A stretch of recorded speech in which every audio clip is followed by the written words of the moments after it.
Yo, to everybody out there, I'm pretty sure you heard what's going on in Cuba.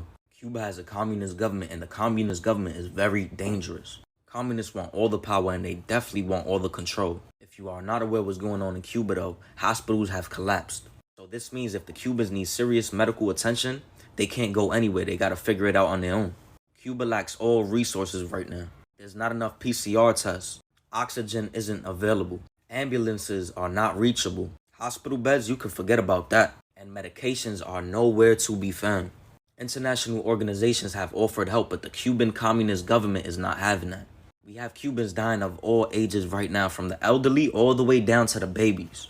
But not only is there a shortage on medical supplies, there's also a shortage on food. The hunger of Cubans has reached a critical level. Cubans are waiting in line for hours just to buy basic goods like chicken and bread. The prices of food in Cuba has tremendously increased, so if you're not rich, then you're not getting food. We have many people dying in Cuba from hunger right now. Babies, children, the elderly, and there's even pregnant women out there that are going through starvation. But if you try to speak up and fight for your freedom, this is what happens. You cannot spread the truth out there. Even journalists are being detained for putting out the truth. Right now in Cuba, they have the Venezuelan military killing the Cubans, killing children. In Cuba, there's also a lack of fuel. Many Cubans right now also do not have access to electricity nor internet, because the communist government of Cuba temporarily shut down the internet. There's no freedom of speech whatsoever in Cuba.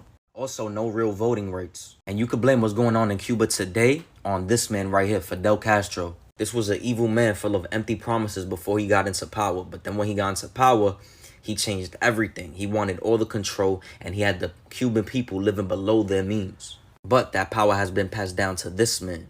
This is the current president of Cuba. This is the man denying all the help from international organizations. Because people are trying to help Cuba. But you think he wants to let that happen? Nah.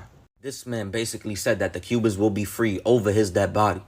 You listen to the media, they're saying that it's a humanitarian crisis that's going on. And it's COVID that is making all of this happen. But really it's not. It's the communist government. It's rigged. It's not set up for the people.